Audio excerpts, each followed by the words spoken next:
যুগে যুগে ওসমান হাদিরা ঘরে ঘরে জন্মায় না, ওসমান হাদিরা জেলায় জেলায় জন্মায় না, প্রতি বছর জন্মায় না, কিন্তু এরা আমাদের যুবকদের জন্য শিক্ষা, আমাদের সবার জন্য শিক্ষা, অনুপ্রেরণা। কিভাবে ক্ষুদ্র গণ্ডির ঊর্ধ্বে উঠতে হয়, কিভাবে ক্ষুদ্র চিন্তার বাইরে যেতে হয়, কিভাবে ভয়ের কালচার সংস্কৃতির দেয়ালকে প্রাচীরকে ভেঙে দিতে হয়, এটা শেখানোর মতো মানুষ ঘরে ঘরে হয় না।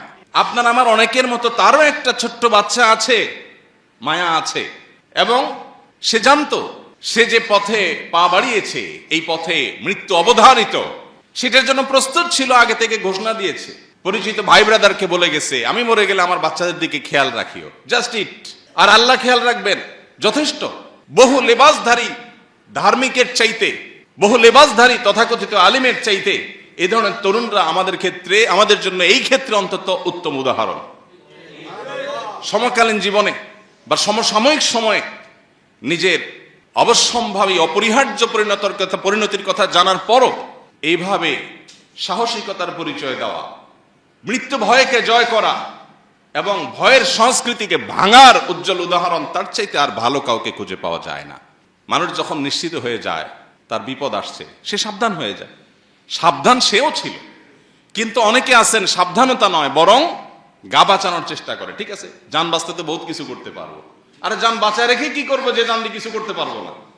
জানটা বেঁচে থাকাটা কি জন্য? আল্লাহকে সন্তুষ্ট করার জন্য, আল্লাহকে খুশি করার জন্য। মৃত্যু যখন অবধারিত, তাহলে সেটা শিয়ালের মৃত্যু কেন হবে? বাঘের মৃত্যুই হওয়া উচিত। আল্লাহর কাছে তামান্না থাকতেই হবে ইমানদারের, যে আল্লাহ মৃত্যু যখন হবেই, মরবই যখন, আমি যেন অন্যায়ের বিরুদ্ধে কথা বলতে গিয়ে, কাজ করতে গিয়ে মরি, এটাই তো সার্থকতার মৃত্যু।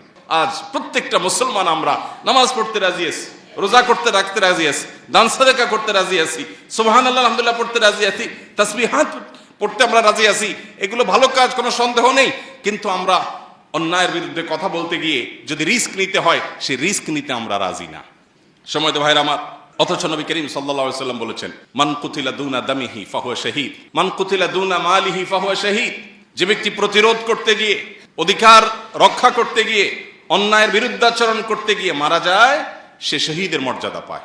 ভাইরা আমার, আমাদের দেশের প্রেক্ষাপটে দীর্ঘদিন পর্যন্ত একটা ন্যারেটিভ প্রতিষ্ঠা হয়েছিল, সেটি হলো বিপ্লবী মানসিকতা মানেই হলো যারা ইসলাম গায়ে মাখায় না, এই মানুষগুলোকে বিপ্লবী মোড়ে আমরা দেখতে পেতাম। অথচ মুসলমান হলো সবচেয়ে বড় বিপ্লবী, অন্যায়ের বিরুদ্ধে, অনাচারের বিরুদ্ধে, আধিপত্যবাদের বিরুদ্ধে। এই ভারতবর্ষ থেকে আধিপত্যবাদীদের, সাম্রাজ্যবাদীদের খেদাও আন্দোলনে কি ভূমিকা ছিল মুসলিমদের, ওলামা একরামের নেতৃত্ব ছিল, আমরা সেই ইতিহাস ভুলে গেছি। প্রিয় ভাইরা আমার, সময় এসেছে আমাদেরকে নতুন করে ভাববার, আল্লাহ রাব্বুল আলামিনের রাহে নিজের জীবনকে কোরবান করার জন্য মানসিকভাবে প্রস্তুত হওয়ার। আল্লাহ আমাদের সবাইকে তৌফিক দান করুন। যে ব্যক্তি তার জীবনের মায়া ত্যাগ করে, তার কাছে দুনিয়ার মোহ কোনো বিষয়। যে ব্যক্তি তার জীবনের মায়া ত্যাগ করতে পারে, তার কাছে পার্থিব ছোটখাটো স্বার্থ এগুলো কোনো বিষয় হতে পারে না।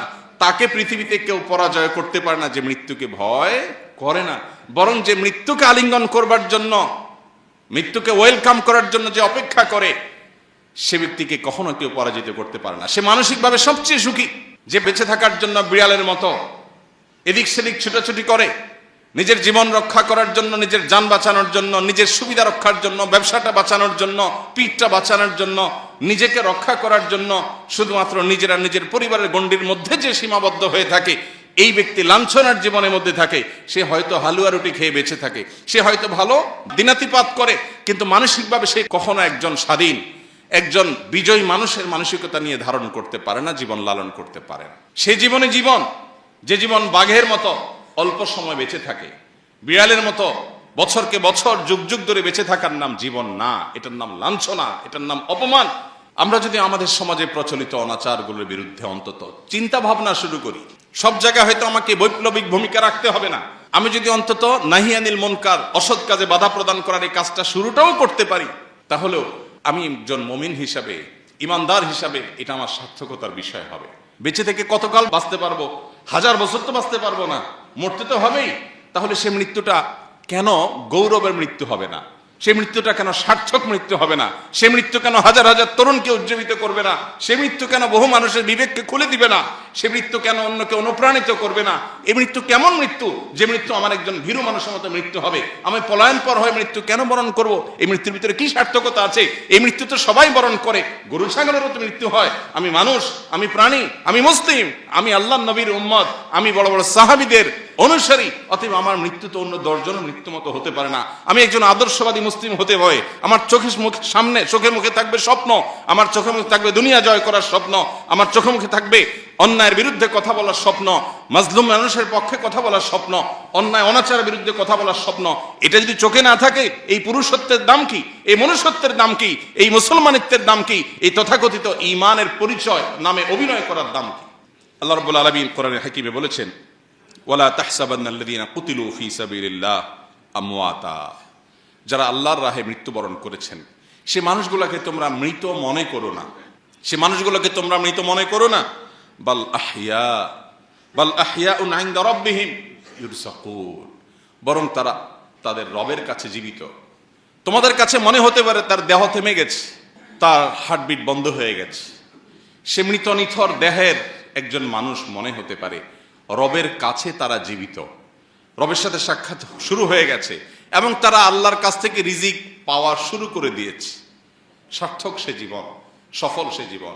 আল্লাহ রাব্বুল আলামিন আমাদের তারুণ্যকে ভোগবাদী দুনিয়ার এই যে মোহনীয় হাতছানি, এটাকে জয় করবার তৌফিক দান করুন। আমার তরুণ বন্ধুরা, আমার যুবক ভাইয়েরা, আজ পশ্চিমা দুনিয়া, আজ অমুসলিমদের যে সংস্কৃতি আর কৃষ্টি কালচার, এটার প্রভাবে আমরা প্রভাবিত হয়ে আমাদের কাছে ভোগ মোজ মাস্তি এটাই জীবনে পরিণত হয়ে গেছে। আল্লাহর কসম, ভোগ আর মোজ মাস্তির জীবন জীবন নয়, এই জীবন উপভোগ্য নয়। এটা খুবই সামান্য সময়ের সীমিত আনন্দ আপনাকে দিতে পারে, চূড়ান্তভাবে মৃত্যুর পরের সময় অপেক্ষা করতে হবে না, জীবনেই আপনাকে কুরে কুরে শেষ করবে। আপনি একটা সময় উপলব্ধি করতে পারবেন আমার জীবনের আসলে লক্ষ্যটা কি। ভোগ উপভোগ তো খুব সামান্য সময়ের, পছন্দনীয় খাবার খাচ্ছেন, এটা গলার নিচে নামার আগ পর্যন্ত উপভোগের বিষয়, এরপরে আর উপভোগের কোনো বিষয় নয়। সো এটা কোনো জীবন না। জীবন হলো সংগ্রামের জীবন, জীবন হলো ন্যায়নিষ্ঠতার জীবন, জীবন হলো আল্লাহর দাসত্বের জীবন, জীবন হলো আল্লাহর গোলামের জীবন, জীবন হলো প্রকৃত অর্থে আল্লাহর সামনে নিজেকে সঁপে দেওয়ার জীবন। জীবন হলো ত্যাগের নাম, জীবন ভোগের নাম না। জীবন হলো স্যাক্রিফাইসের নাম, জীবন উপভোগের নাম না। জীবন শুধুমাত্র বস্তুবাদের নাম না, জীবন হলো আখিরাত মুখিতার নাম। আল্লাহ আমাদের সবাইকে সেই জীবন লালন করার তৌফিক দান করুন।